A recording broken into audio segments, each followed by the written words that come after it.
Welcome in. Late Kick is live. It is Sunday night, July 24th, year of our Lord 2022. You want the most humiliating story of my professional career tonight on this show? You will get the most humiliating story of my professional career because it's less than a week in our rearview mirror. We are jam-packed, high atop steamy downtown Nashville, Tennessee. The NCAA toast. While they're still here, say your goodbyes. College football kind of being reshaped as we know it, and I know that makes a lot of you quiver, but it could be that all of us are going to get a version of what we want. We're going to discuss that to start the show tonight. Bold Predictions enters chapter 26 this evening. The Ramen Noodle Express is back tonight. I'm going to keep myself calm on the front end because who knows what kind of emotions that could elicit on the back end. We're going to talk some SEC scheduling accusations. I'll call them myths. Some of you would call them accusations.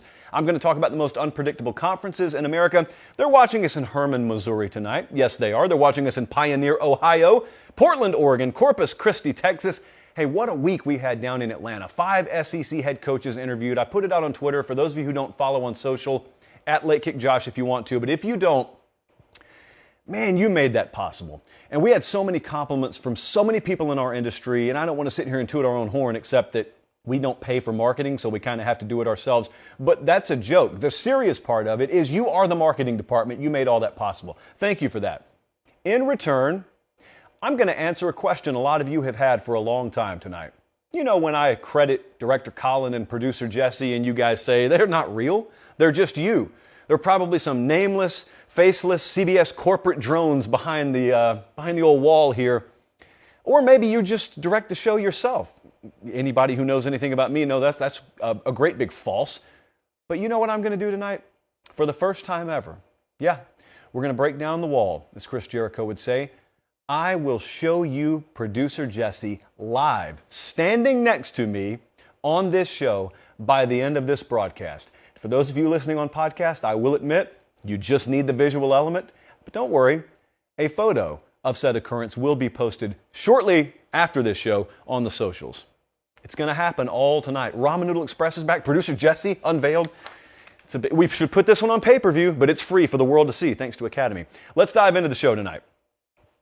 The NCAA, as you and I know it, is going bye-bye. You can wave right now. It's kind of already vanishing before your eyes, but there were 2 headlines that I'm going to draw your attention to in just a second that really show that process is being expedited. What if I told you something could be happening here where we all kind of win? Now, as you've noticed over the last several weeks to months, even the last couple of years, the current state of football, the current state of college football at least, is such that there are 2 camps forming on things like the transfer portal and NIL and even conference realignment, but more so the former 2 there. And those camps sound a little something like this.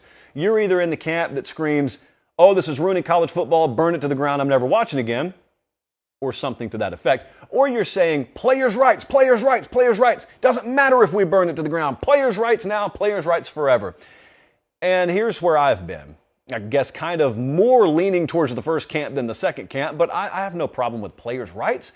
I also have no problem with tradition and maintaining those things about college football and college sports. I've been very vocal about that, and I think, I would say a slight to a supermajority of the folks who watch and listen to Late Kick probably feel the same way, but there is a healthy amount of room at the table for both. Anyway, what does that have to do with the last couple of weeks? Well, here is the proposal that I have given to you over the last several months, and that is to accept a certain amount of change is inevitable.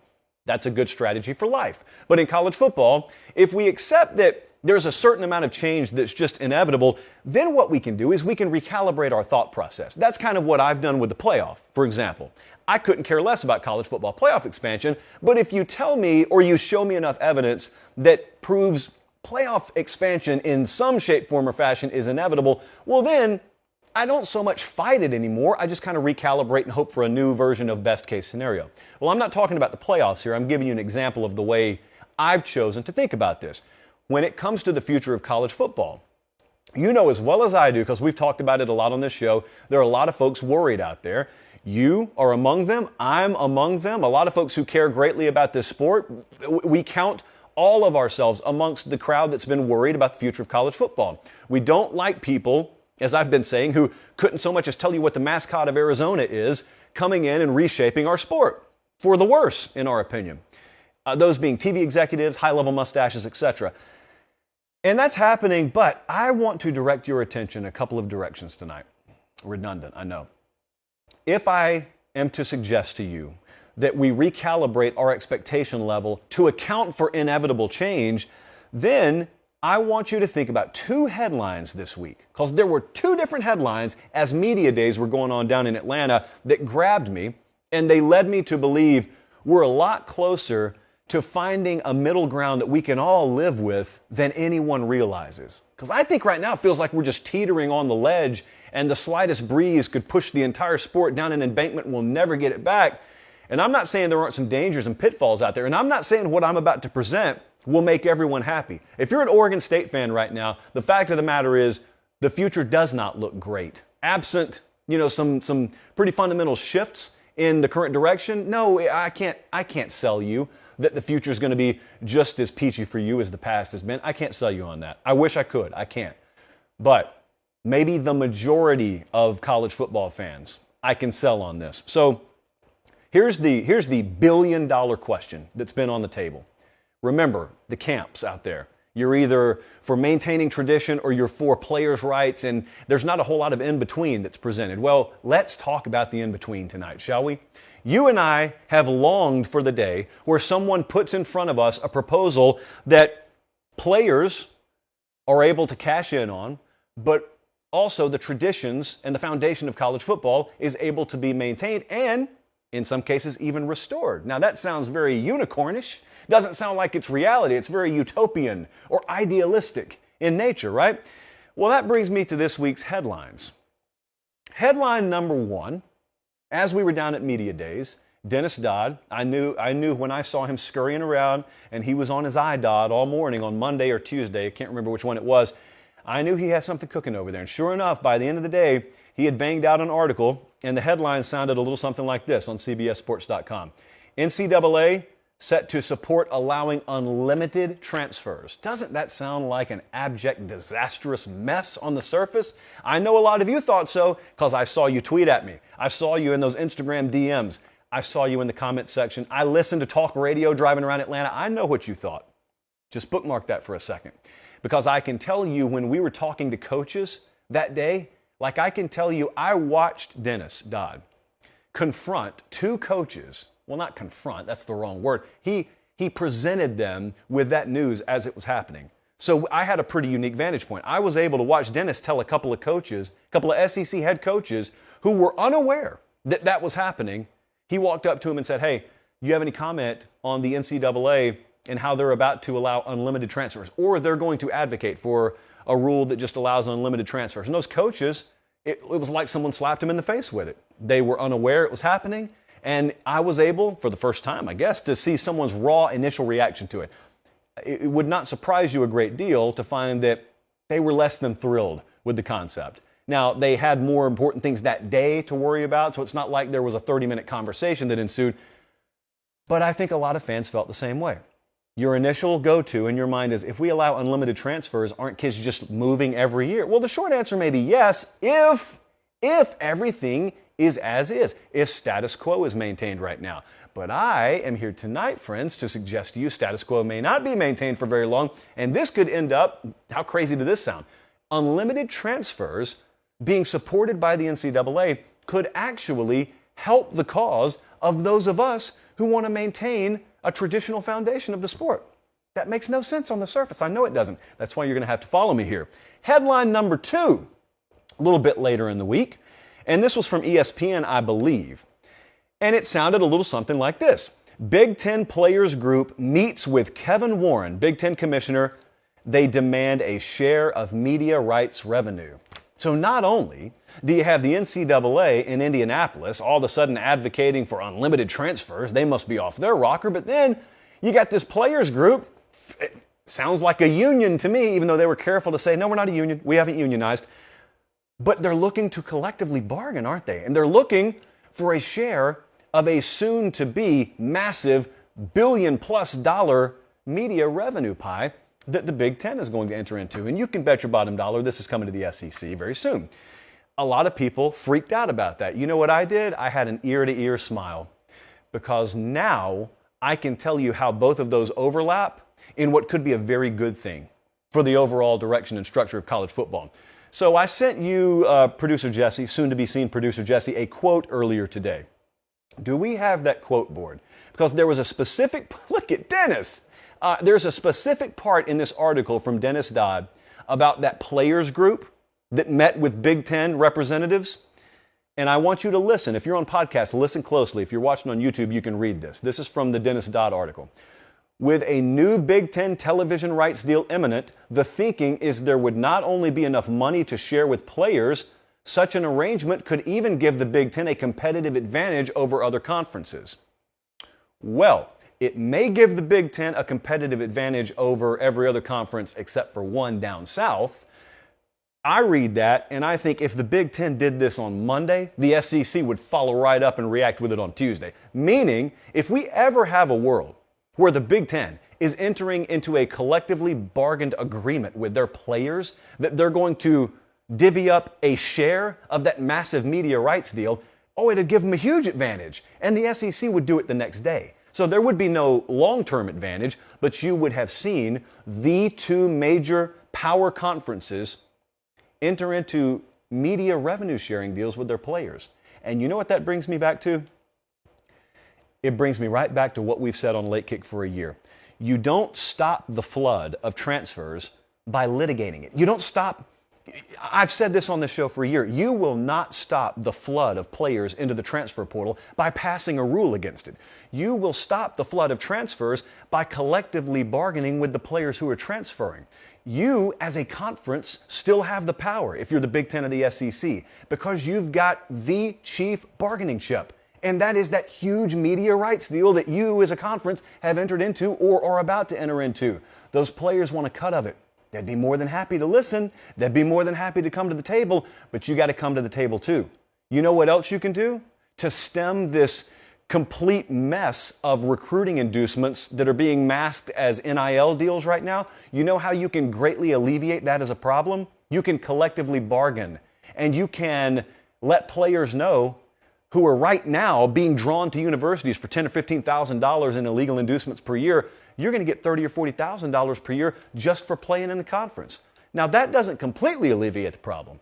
But if I know that I'm growing up disadvantaged right now, $15,000 means everything to me. If I know I'm getting 35 or 40K minimum just for playing in your conference, all of a sudden, the amount of money that used to lure me somewhere no longer lures me. And the overall concept of NIL can still stand freely. NIL is supposed to be you cashing in quite literally on your name, image, and likeness. If I'm a star player, I'm still getting deals with all kinds of companies anyway. But what's not happening anymore is kids who otherwise would not demand that market value being drawn with illegal inducements in recruiting because that amount of money is no longer as appealing because they're getting that amount of money regardless as long as they're playing in the Big Ten or in the SEC. Now, here's the pushback on this. Twofold. One, can you get away with that when it comes to Title IX? That is a great unknown. I do not possess the answer to that tonight. I do think there are a lot of people who are billed by the hour who are working on that as we speak. The second question is a laughable question, and that is, did you just throw out $35,000 or $40,000 per player per year? Yeah, I sure did. Well, Josh, do you have any idea how much that is? This is not soccer. There are 85 scholarship players on this team. And that's where Late Kick Stats and Info comes in. Because I have it on very good authority that if we go on the high end and we give each player on your 85-man scholarship roster per year $40,000, it comes out to, carry the 4, add the 7, $3.4 million per year. You know how much these universities are going to be making every year just as a result of these new media rights deals? Estimates have every Big Ten and SEC university cashing a 9-figure paycheck per year, over $100 million per year, just for being in the right conference.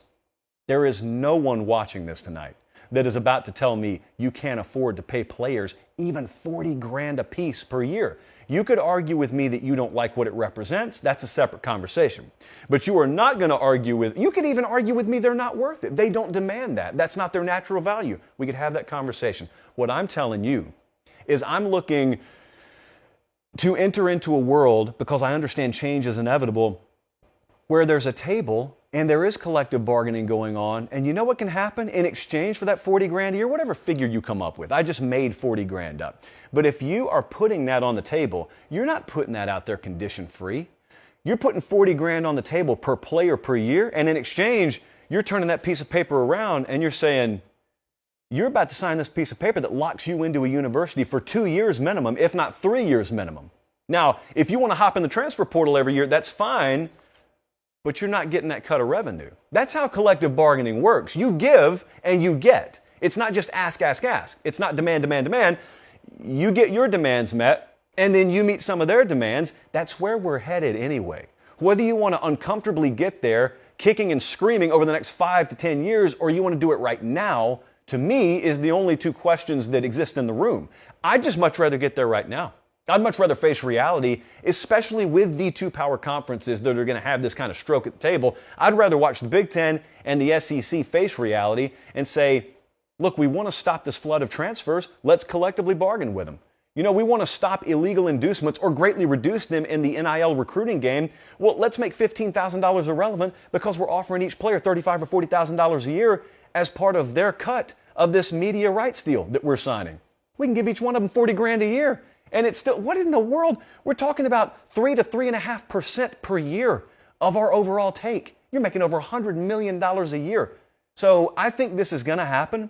I have said for a year, the big player in this is, has, and always will be the ability to collectively bargain and using media revenue sharing as the carrot on the string. That's it. That's what it's going to take. So that's where we're headed. I don't know how long it's going to take to get there, but I am telling you, whereas it sounds like it's a great big mess, how else are you going to stop unlimited transfers? How else are you going to stop the NIL basic pay-for-play structure that exists in recruiting right now? You still got the power. If you're the SEC and the Big Ten at least, you still got the power. You've still got the ultimate bargaining chip. What are you going to do with it? Academy Sports and Outdoors, let us go on the road this week. No questions asked. You want to go on the road? Fine, go on the road. Take the show to Atlanta. That wasn't free. It was for us, though, because Academy Sports and Outdoors takes care of us. They got our back. You didn't have to pay a dime for any of those shows because Academy has our back. In fact, you will never have to pay a dime to watch anything we do. I have, at various points in my career, talked to various forms of management about putting certain portions of the show behind a paywall. And I always shot it down, and Academy shoots it down too. They make that irrelevant. That's a non-starter for us. Everything about Late Kick is free because Academy Sports and Outdoors is our exclusive partner, and they make it so. They are your one-stop shop for all of your outdoor sporting goods supplies. Academy.com, or as one of you called it today, Academy Online, which to me is the greatest thing that America has seen since America Online. Whomst amongst us remembers your AOL screen name, by the way? Colin, do you remember your... We'll talk later. I bet Colin had a really creative AOL screen name. But Academy.com, if you can't get there in person, Academy.com is your one-stop shop. Just know you're going to the greatest store on the face of the earth. You're getting the greatest products on the face of the earth. And I may be a little biased. I think you're helping the greatest college football show on the face of the earth. We're at least top 20. We are at least ranked amongst the other college football products out there. Thank you to Academy.com and Academy Sports and Outdoors. All right, we continue tonight. Bold Predictions, Chapter 26. Basically, we have aggregated everything over the past couple of months that you claim you believe in so much that you would bet your own hard-earned money on. And here's the first one for tonight. Hendon Hooker, who we shared some time with at SEC Media Days, Camden said Hendon Hooker will be a Heisman finalist by the end of the season. I made this one an 8. It's not doubting Hendon Hooker. It's just really hard to be a Heisman finalist. I have producer Jesse tell me he's about 6th or 7th when it comes to the way quarterbacks stack up in the overall Heisman odds. Now, the Heisman odds are really weird. Right now, if you go to various books, you could find him at plus 4,000. You could find him at plus 6,000. So I would very, very much encourage you, if you're going to shop the Heisman market, do just that. Shop the Heisman market. Don't just trust one book. So we need two things to happen for Hendon Hooker to win to be a Heisman finalist. We need Tennessee probably to hit their over. They're over under 7.5 wins. I think we need them in that 9-win range in order for Hendon Hooker to be in the conversation. Also, he's got to be playing at a level where they are winning 9 games, so that kind of goes hand in hand. He needs better numbers this year. And he had really good numbers last year, but we are talking again about getting him to New York City. And so if you look at what it normally takes to get a quarterback there, he probably needs about 1,000 more yards passing than he had last year. Now, the touchdown to interception ratio is good, but he probably needs 5 to 10 more touchdowns. Probably needs to be closer to 40 or 45 than he is 30. Otherwise, numbers are good, man. Numbers are really good. It just goes to show you, even with as good a year as he had last year, he needs that much better a year this year to be a Heisman finalist. Also, you've got to respect the quarterback landscape out there.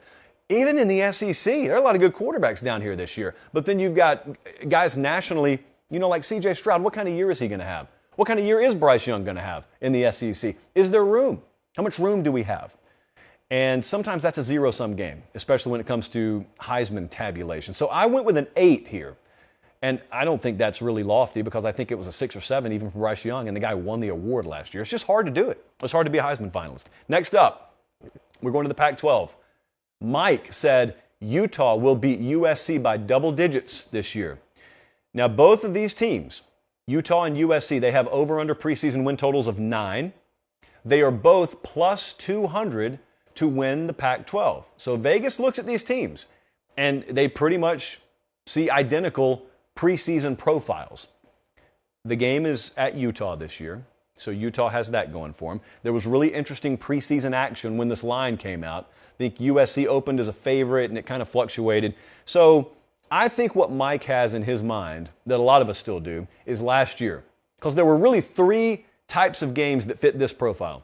They being Utah, they played USC last year. They beat them 42-26. Check 1 for the double-digit win. They played Oregon twice last year, did Utah, and they beat them 38-7, double-digit win, and 38-10 in the Pac-12 title game, double-digit win. So basically every game that kind of was similar to this one, they won by double digits last year.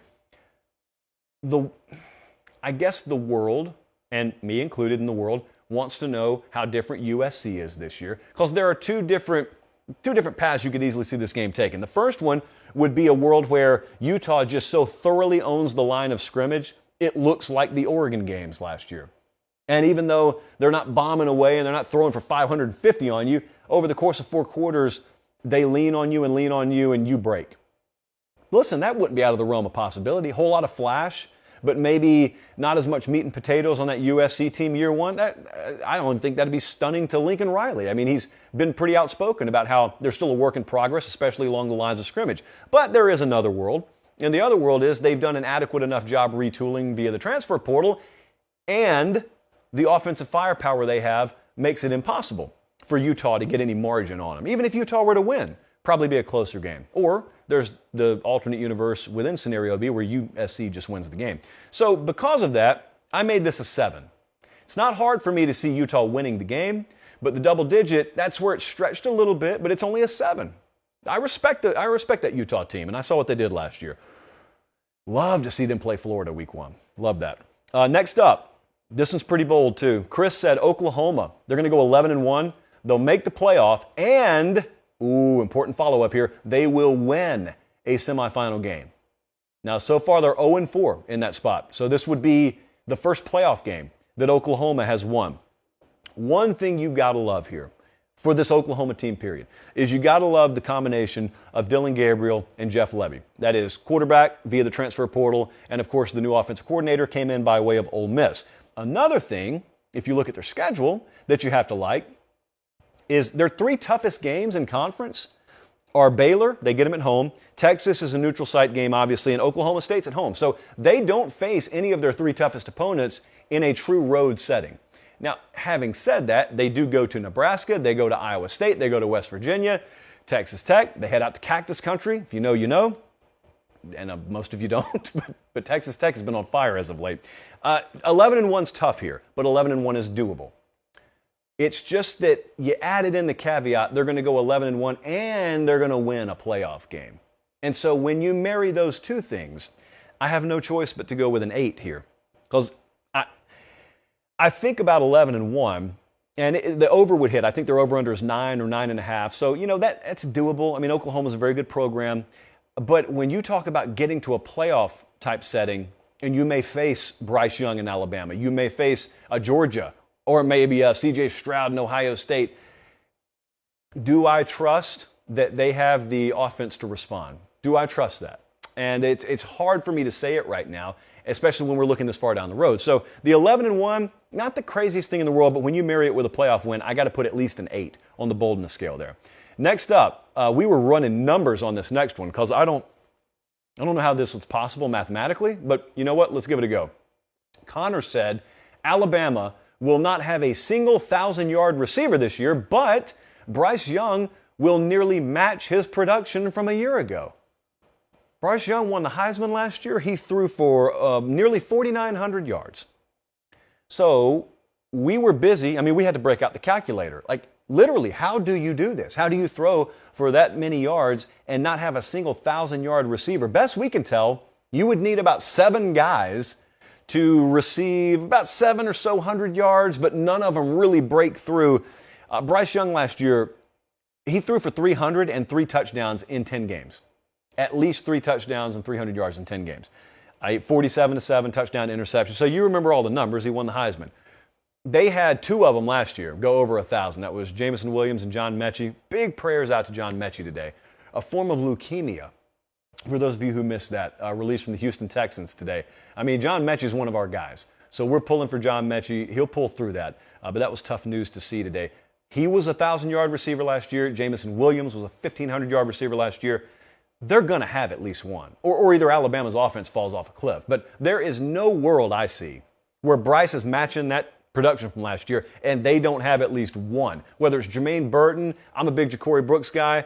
But, I mean, they've got, Tyler Harrell is the Louisville transfer. They've got options down there. One of them's breaking through. Or either Bryce is not matching that production. So I went with a 9.5 on this one. That's way too bold for me to see. Last one, I'm going to have a little helpful reference over here to the side for this last one. Mall Cop 7, big friend of the program, said, Kanata Mumpfield puts up better numbers than Jordan Addison. Let me remind you who we're talking about here. Mumpfield is a transfer from Akron, and he transferred to Pitt. Jordan Addison won the Biletnikoff Award last year. He transferred to USC. And what we're saying here is we're just going to plug and play. And we're going to have better production from the Akron transfer than the Biletnikoff Award winner last year. I made this one a 9.5, but don't take my word for it. Let me read you producer Jesse's review in his show notes that he sent to me. He sent, to the person who sent this one, CYT. I know a lot of you listen to the show with your children, so I'm not going to let you know what that acronym means. Just figure it out for yourself. Jesse continues. We're predicting that Kanata Mumpfield, the number 161 ranked player in the portal, will top the stats of the Biletnikoff winner who caught balls from the only quarterback taken in the first round of the NFL draft in Kenny Pickett. Producer Jesse is not sold. In fact, producer Jesse's boldness scale was a 10 out of 10. I just went 9.5. So I've got Kanata Mumpfield's back relative to the producer Jesse's of the world. This is not happening. You want me to tell you another reason why this is not happening? It's not anything personal against Kanata Mumpfield. Jared Wayne, who for all I know may end up being their number 1 receiver this year, he caught 47 balls for 658 yards last year. So that's the first thing standing in someone's way of just hoovering up all that offensive production. But the other thing, if you haven't been paying attention, Pitt head coach Pat Narduzzi has been very loose at the mouth over the past week. I don't know what in the world was happening with him up there. I mean, he's on every podcast with over 15 listeners talking about how they threw the ball too much last year. He took his offensive coordinator, Mark Whipple, double crow hopped, and just chucked that body all the way under the nearest bus. Again, go look it up. It's not hidden. It's out there for the world to listen to. And he was talking in the last week about how they're averaging 10 yards per carry against teams like Wake Forest, and they're still throwing the ball. Well, I took from that they are not throwing the ball nearly as much this year. I think they're going to run it a lot more. And so I don't think the production will be there to be had either way. But when you combine both those things, no. This is a 9.5, and if Kanata Mumpfield proves us wrong, he just proves us wrong. Let me take a little sip of coffee here, because a big moment is coming up here on the show. The Ramen Noodle Express is back. We have got so many tens of thousands of new followers and viewers to the show that I need to remind you what the Ramen Noodle Express was. Back in my days of local talk radio in Columbus, Georgia, there was a guy that used to call in ask us for gambling picks, and then he would put the weight on our shoulders that if our picks didn't hit for him, his children would suffer, and they'd have to eat ramen noodles for lunch and dinner for the rest of the week, not him. So we were fighting for his kids on air really more so than we were for him. I never forgot that. And I know there are some of you out there that still ride this thing pretty hardcore. So our picks on this show, we have our own model. We have our proprietary information. We don't sell it to anyone. We don't give it to anyone. It's ours. It's on this computer right now. We give out about 5 to 7 picks per week. We title it the Ramen Noodle Express, and it may be the greatest thing we do on this show. But for the first time ever this year, I am debuting the model just a little bit early because I'm giving out 4, count them, 1, 2, 3, 4 preseason over-under win total plays tonight. I have moved money on all of these in the past 48 hours. Let's start in Morgantown, West Virginia. Our model has West Virginia about 20 spots higher than an aggregation of a lot of the preview magazines do. Now, the preview magazines are good for whatever they're good for. I just use that as a reference because the AP poll's not out yet. FPI is, but it doesn't even get a mention on the show. So we are higher on West Virginia. Their over-under preseason win total is 5.5. So we really like the over, 5.5 with West Virginia. This is evenly juiced at Caesars. It's minus 15 either way. So here's the short and long of it. If they make a bowl, we win. That's really pretty cut and dry. I've got a better feel about them in 2022 than I did in 2021. They won 6 games last year. They're at Pitt to start the season. And then they go off the radar. I think they play Kansas. Yeah, they play Kansas and Towson. Then they're back on the radar at Virginia Tech. But they made a lot of moves in the transfer portal. And it's really important to note what's around the movers. So JT Daniels, for instance, is the new quarterback there who started at Georgia last year. You know the story with JT Daniels. Well, what you need to know is he's not coming in and playing behind a patchwork offensive line. They've got an offensive line virtually intact. They've got really good weapons for him to throw the ball to. So JT Daniels is not coming in and being looked at by the locals up there saying, all right, JT, carry us. He's just got to play good football. Now, that's a tall ask. But again, the number's not 8.5. It's 5.5. So that's the first thing. The second thing, and the reason most people are doubting West Virginia, is because they got to replace their entire defensive backfield. And this is just a vibe that I've gotten from there. I do think it's valid to be concerned about that, but I don't think that it is necessarily a weakness for them as much as it is a question. So I am betting on this, and I think our model's picking up on this. I don't expect to turn on West Virginia games and look at them just being torched Saturday after Saturday after Saturday. They'll take their lumps, but I think they'll have enough explosivity in their passing game that they'll be able to win some higher scoring games, which hasn't necessarily been the MO of Neil Brown in his first couple of years up there. I think this is the year they make a little bit of a jump. So I love over 5.5 for West Virginia. Next up, we got to take an under. Hate to do it. Makes people mad, but we're not in the business of losing money on the Ramen Noodle Express. Ole Miss, the model is looking hard at the under at 7.5. And it's plus juice for us, plus 110. So if we want to go with the under there, there's a very specific danger in the SEC West, and that is a good team is going to end up winning 6 or 7 games. Because someone's going to have a wobbly tire. And it's kind of like watching Formula One. It's like watching NASCAR. You got cars out there going really fast. And so anyone who even gets loose or has a little bit of a wobble, a little bit of a shake, when you see a car fall off pace with the rest of the pack, they don't have to be going slow. You know, the difference between watching a car go 165 and 195, especially when 50 other cars are going 195, it's glaring. And if anyone has a bumpy tire, has a little wobbly tire here, if anyone starts dropping close games, if anyone's transfer portal additions don't gel and coalesce into a functioning unit, if someone doesn't have quarterback figured out to the degree they thought they were going to have it figured out, someone's going to end up winning 6 or 7 games, and the under is going to really disappoint somebody because it's going to hit. I just think, and the model thinks, it's most likely to be Ole Miss in the SEC West. So I'm looking at the quarterback position right now, and I know that the day they got Jackson Dart, just like on this show, the entire country said, good for Lane Kiffin. I still say good for Lane Kiffin. I don't think they got anything remotely close to what they thought they were going to get from him out of spring. That's backed up by the team insiders around Ole Miss. So Luke Altmaier, if I had to bet my money today, is going to be the starting quarterback for them. We don't have fall camp yet, so all we have to go on is spring and so far summer conditioning. But I'm saying that to say neither of them, I do feel comfortable saying this, neither of them is Matt Corral. And because of that, I think they're going to have to play a little more complementary style of football. What I don't think is Lane Kiffin's going to reinvent his offense to be tailored to a lesser entity at quarterback. So they're going to live or die with whether they can get adequate quarterback play. And if they don't, and if we are looking at a defense that, doesn't magically take a bunch of transfer portal pieces and really an entire team that doesn't take a bunch of transfer portal pieces and just coalesce into a team, that is the wobbly tire potentially in the SEC West. So because of that, percentage-wise, the model does lean to the under at 7.5 with Ole Miss. Here's the problem. We've still got them as a top 20 team.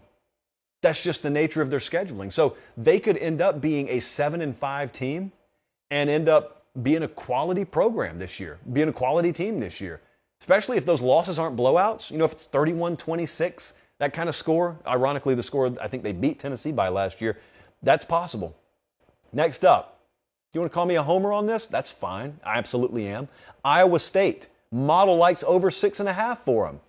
Good for Iowa State and good for me because I was going to bet it either way. Blind. And look, you're looking at a guy who predicted him to go to the playoff last year. So, of course, if you give me 6.5, I'm taking the over. Fortunately, the model agrees, and I'm not the one who builds the model, so my own biases are not baked into it necessarily. Not totally. 14 spots higher. Our model has Iowa State 14 spots higher than an aggregate of the preview magazines does. Hunter Dekkers is the new quarterback there. Because they lost a quarterback in Brock Purdy. I don't think a lot of people know who they're replacing him with.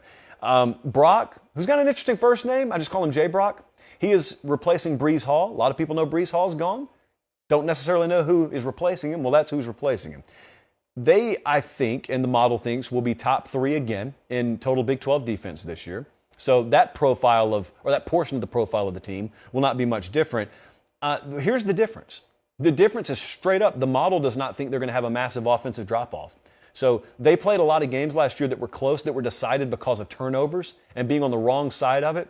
And anytime that's the case, when that's baked in, whether you're having to replace a quarterback and replace star players or not, we expect a regression, or in this case, a progression back to whatever the natural mean would be. We don't think there's going to be a big drop-off for them. And as a result, because Vegas is giving us a number of 6.5 instead of 7.5 or 8.5, we're happy to take the over.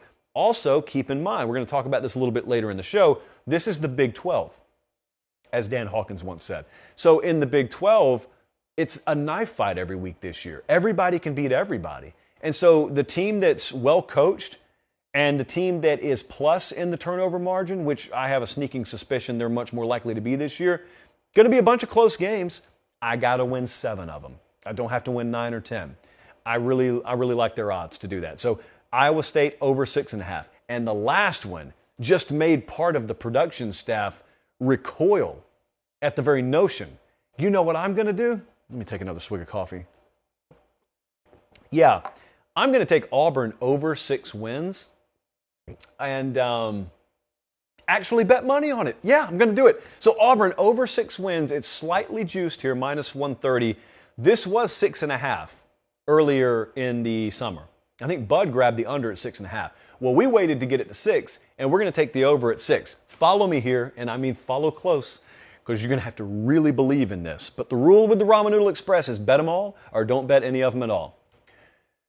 I just mentioned Bud. Me, Bud, and Cole Kubelik were standing around a staircase in Atlanta, and Cole Kubelik said something. And I begrudgingly admit this, but he said something that really inspired my confidence in this bet. He said, what if they start hot? Now that sounds pretty innocent, right? But if you know Auburn football, you know how important home field around there is. And if you've never experienced the home field advantage there when they've got a lot to play for, I don't know what to tell you. It's, to me, the most valuable home field in the country. I've been to all the big stadiums. I've been in the biggest environments. That place right there, Jordan-Hare Stadium, when there is a lot on the line, is unmatched in college football. It's just insane. I think it's worth the most points in a point spread in true home field advantage of any major college football venue in the country. So the reason I'm mentioning that is because of the way their schedule starts. They don't leave home for like 4 or 5 weeks. So they play Mercer this year, San Jose State this year, and Western Kentucky this year. I'm counting those as 3 wins because if they're not, then this is irrelevant anyway. So let's count that as 3-0. And then let's try and find our other 4 wins, 3 minimum, to get the push. They play Penn State at home in week 3. They will be undefeated when Penn State comes to town. Cannot adequately prepare Penn State for what they're going to experience. Now, those guys have been in big stadiums before, so it's not going to catch them off guard. It's just that it's also going to be about 94 degrees with maximum humidity down there, and you're going to have about 90,000 folks screaming their head off. It will be a very, very tough out. That's going to be a pick-em or a +2 either way point spread.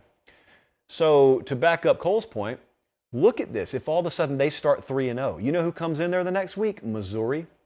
Auburn's a better football team than Missouri. Auburn should beat Missouri at home. You have possibly started 4-0 there. And then you got LSU coming in week 5. To me, for both of those teams, that's kind of a turning point in the season. Because LSU, for all the talent they have, there are a ton of question marks on that LSU team too, and that'll be the first time they're really venturing out on the road into this kind of environment. And that's Brian Kelly. It's really his first time on the road in that kind of environment in the SEC. So the point is, if you're going to take a flyer here, if you're going to lean more towards the positive, there's a world where Auburn just fights and scrapes their way to a 1, 2, 3, 4, 5-0 start. Now, I'm not looking for them to go to Georgia and win. I'm not looking for them to go to Bama at the end of the year and win. But if they're sitting there 5-0 already, and I only need, well, counting the Western Kentucky game later in the year, and I'm only looking for one more win to lock down the push, at which point we're just playing with house money. I mean, they got a game at Ole Miss, October 15th. They beat Ole Miss last year. I think a lot of people forget that. They got Arkansas at home 2 weeks later, coming off a bye. They beat Arkansas last year. People forget that. I mean, people really forget that. Like Auburn had a down year last year. Ole Miss and Arkansas both had good years. They beat them both. So this is not out of the realm of possibility. Okay? It's not out of the realm of possibility at all. I, and the model, more importantly, actually like Auburn over 6. And this shouldn't be discounted, the vibe I've gotten from Auburn is something that I'm not going to quantify. I'm just going to say it backs up what the model thinks. I would not bet based on vibe or gut. You know we don't do that. But I like where the headspace is down there right now. Of course, that can all change with a disastrous half on a Saturday. But yeah, that's where we are right now. Remember, I appreciate so much all you guys being tuned in live. I mean, this is when most people are taking vacation. We got over 2,000 folks watching live. Reminder, please like the video. And 60% of our traffic is still unsubscribed. So the way to change that, just click subscribe. It's free. And then just go on about your life. Let's, I don't know how to tackle this, so I'm just going to do it. Let's pull up the question about SEC scheduling. And I'm just going to read it. Okay, here we go.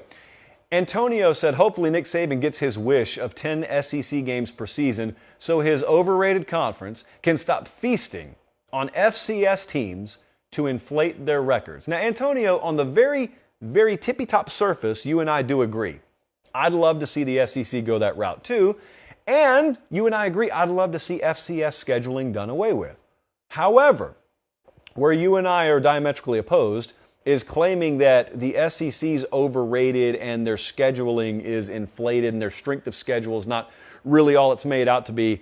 These statements, just, you know how rarely I use this word, they befuddle me. I get them all the time. It is the weirdest argument that I most frequently find myself in, and that is the SEC strength of schedule argument. And you got to be careful with this thing, because see, here's the trap. When someone argues against SEC strength of schedule, you take it flat-footed because you think they're joking. And the next thing you know, they've gotten you across the jaw 4 different times with, well, recruiting rankings are overly inflated for SEC teams, which hype them up in the preseason. Then they get overrated in the AP poll. Then that means there are more top 25 teams, which means their players get drafted more frequently and they get more preferential treatment in bowl selection. And you're like, I thought you were joking. Are you serious? Do you really believe that? Yes, they really believe that. SEC schedule truthers are out there. And I know a lot of them are in the live chat right now. If you're watching live, watch the live chat. They'll happily out themselves. They don't walk around embarrassed about this. They think they got the truth on their side. Here is the best way I can equate this, and there's no way I can do this without insulting South Dakota. I've never visited South Dakota. I really appreciate the interior. I appreciate the heartland. I'm going to suck up to your state and tell you I fully intend on visiting there one day, only because of what I'm about to say. but there's no other way around this. I think Florida is a better state than South Dakota. I think it's more desirable to live there. That's my personal opinion. It is not shared by anyone else in this building necessarily. And so, here's what I want you to picture, because we're big on metaphors around here. I want you to picture South Dakota and Florida locked as states in a debate about which is more desirable to live in. Because that's kind of how the strength of schedule argument goes. When you're arguing that the SEC really doesn't have as strong a schedule as you think they do, and when they put those FCS teams on there, it really devalues their schedule. It makes it easier for them. I'm sitting around like, even with the FCS teams, they're the toughest schedules in the country. Like that's always been my comeback. If you got the schedule like A&M's played the last couple of years, I don't care if you're playing Sam Houston, whatever, or whatever that college was Dabo talked about. I don't care that you're playing FCS competition because I know what else is on your schedule. Anyway, picture the South Dakota versus Florida debate. There they are. The states themselves have marched up onto the debate platform. And South Dakota looks at Florida and says, Florida is not desirable to live in. And Florida goes, yeah, we are. Have you seen the sunshine down here? Have you seen the beaches? And South Dakota says, you got swamps in your state. And they just dropped the pen. You got swamps down there. You got FCS teams on your schedule. You got swamps down there. And Florida looks back just dumbfounded and said, well, yeah, we do have swamps, but we also have hundreds of miles of oceanfront property. We also have a temperate climate. You can actually go outside here in the wintertime. We have sunshine. We have citrus. Like we have a lot of things. And then you get interrupted and South Dakota just comes right back at you and says, no, but you have swamps. That's it. That's the end of the debate. You have swamps. Well, that's not the end of the debate. Nor is Alabama plays an FCS team the end of the debate when you're trying to discount the overall strength of their schedule. Because here's what else they have. They have Texas A&M. They have Arkansas. They have Auburn. They have LSU. They probably got an SEC championship date against Georgia. And you know what else they have? Here's where rubber really meets road to me. It's obvious Georgia's good. It's obvious A&M's loaded. You know who else they have? They have Mississippi State. They got Ole Miss. And those are the kinds of games, because those teams on average are finishing with like 6 or 7 wins, something like that, that get looked at nationally by people who want to make a counter argument. And they say, why should they get credit for playing 6-6 Mississippi State? Well, here's why. Because on any given year, per roster, Mississippi State has Sunday players way more frequently than the Purdue's of the world would, or way more frequently than Wake Forest's of the world would. Yet sometimes those programs that have more wins than Mississippi State. Why? Because someone's got to lose on Saturday in the SEC West. That's why.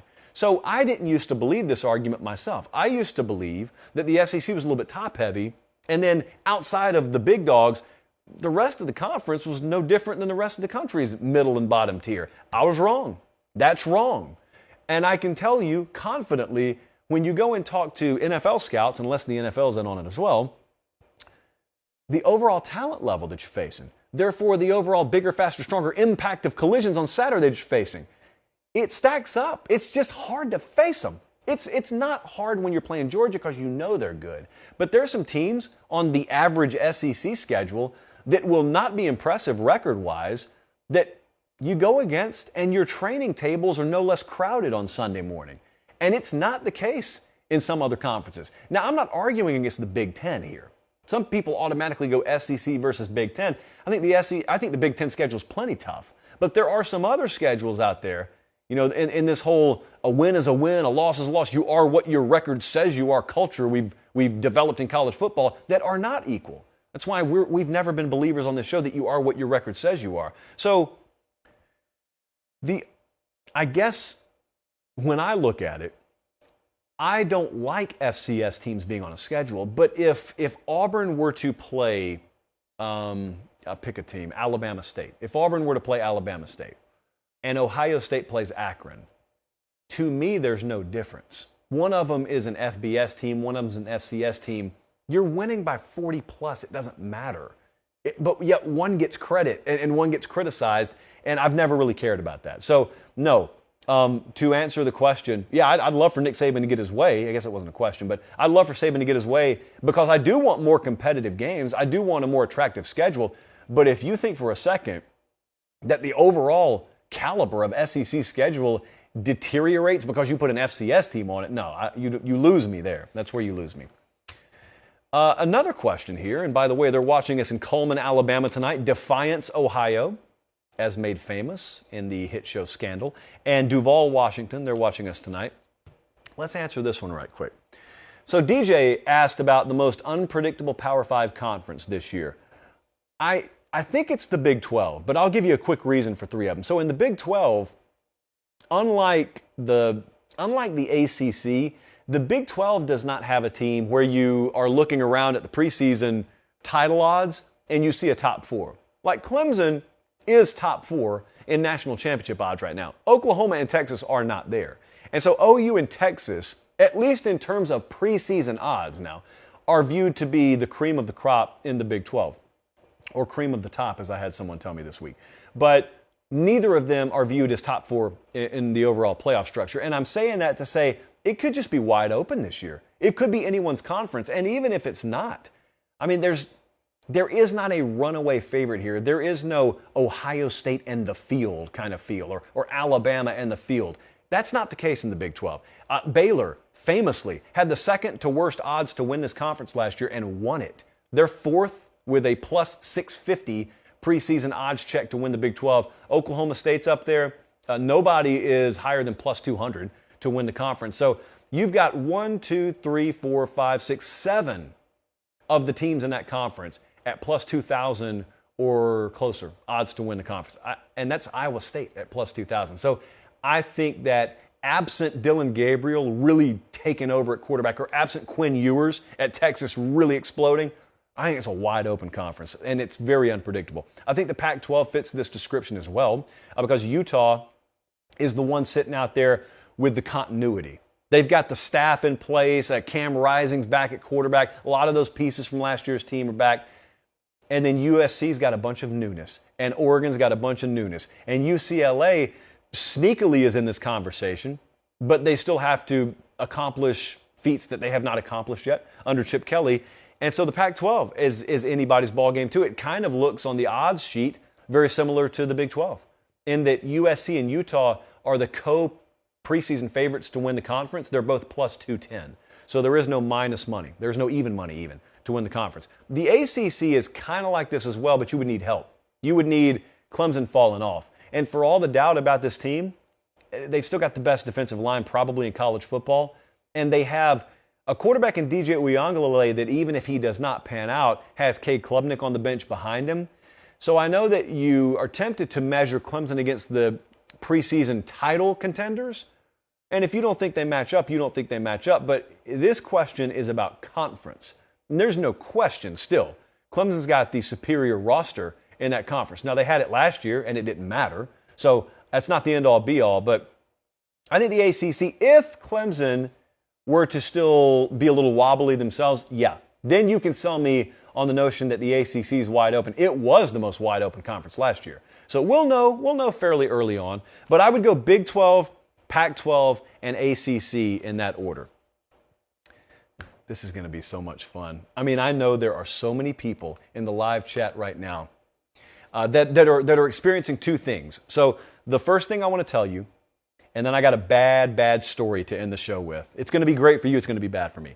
The first thing I want to tell you, as you may have noticed, we have opened the Late Kick store twice, and you have drained it just completely dry twice. So the first thing you need to know is we are opening that thing up again early this week. And that's as specific as I can get because I want to give everyone an equal chance to grab some merch. Hopefully we'll be able to keep it open longer this time. Very soon the day is coming where we'll just be able to keep it open.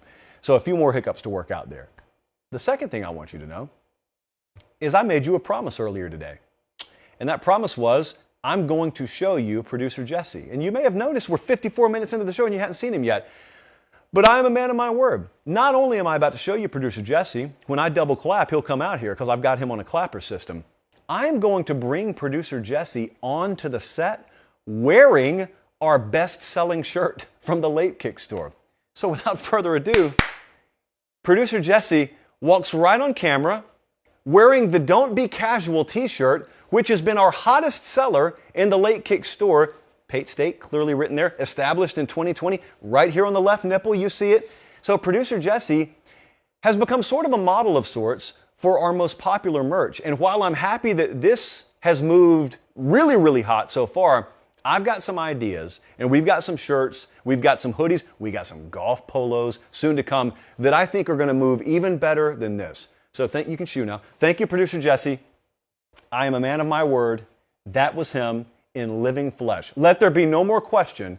Producer Jesse, as real can be. I hate that I'm about to do what I'm about to do, but I've got to, I got to tell you guys a story because I know it's going to get out anyway. So I might as well tell you. Sip of coffee, yeah. So we were down in Atlanta for SEC Media Days this past week. That much you know.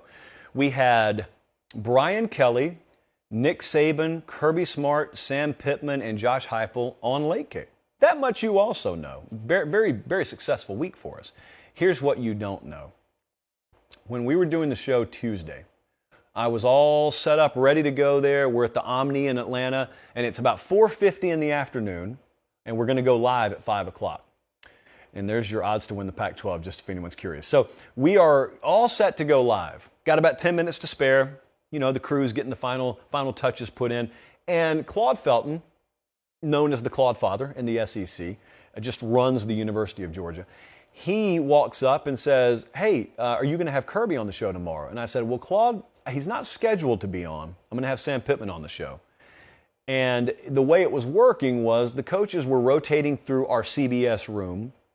And Barrett Sallee and Dennis Dodd had been nice enough to let me grab the ones that I wanted for the show. And I couldn't grab all of them, obviously. So if you weren't on the show, it's not because I didn't want you. But we had to be reasonable. But I was not going to have Kirby the next day. So Claude said, do you want to get him on the show earlier? And I said, I like what we're saying here, Claude. Continue. He said, well, I'll get him out here early, 7:45 in the morning. Sound good for you?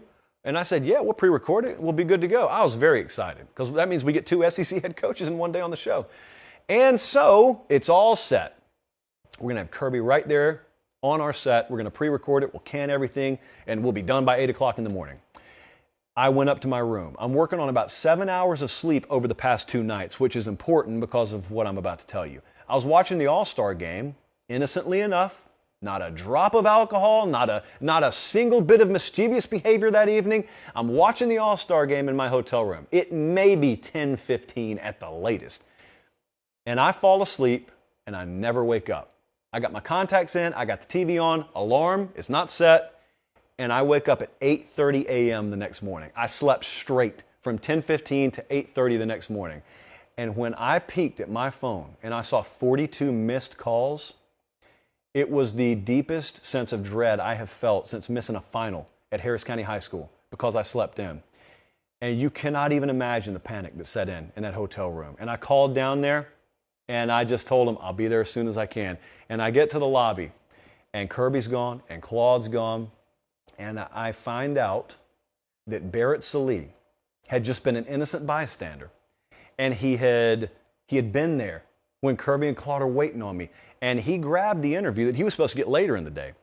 So I thought all's well that ends well. I thought, maybe at the time I was unaware of what had happened. Maybe Claude had cleaned it up. Maybe Kirby's unaware of this. Maybe he doesn't know anything. So a couple hours later, he agrees to come back. So we're going to get him. And I have a poker face on. No one knows anything. We're going to be good. And then Kirby peeks his head in the room. And he says, you awake? We good to do this now? And that was it. And I broke down, not crying, but the guard went down, and I told him, if I were you, I would not be in this room right now. Somehow, coming off a national championship, Kirby Smart found it in his heart to let us sleep in on him. We just ghosted him for the interview. We just no-showed him. No explanation, no card left on the table, no nothing. And he still came back, and he did the show, gave us one of the best interviews we had all week. But for someone to have come off a national championship and us to lock him down for an interview, which, by the way, he's going out of his way to do, and then we ghost him, it's the most embarrassed I've ever been. Professionally, it's got to be the most embarrassed I've ever been. And I wear the same shirt on air every night, okay? So this is saying something when I tell you I was more embarrassed for our brand in that moment than I am when it comes to my wardrobe on this show. But we still got the interview done. I don't think he'll let me forget it, nor do I expect him to, but boy, do I appreciate him coming back, because it made the show a lot better. And now that I have shared that with you, it can't be held over my head. So I guess all's well that ends well on multiple fronts. Hey, thank you so much for watching the show. We had, as I said, a lot of important meetings and a lot of important interactions this week. We did 5 shows in a row. That's not something that we necessarily do format-wise, but you made it possible. Just getting started. We got so much planned for the season. There is nothing, there are no restraints on the show anymore because of what you've done. So we get whatever we want, and we will make it worth your while, all while not changing anything about what you love about the show. So for no longer a stranger, producer Jesse, still an enigma, Director Colin. We'll see. I'm Josh Pate. Have a great start to your week. Take care and God bless.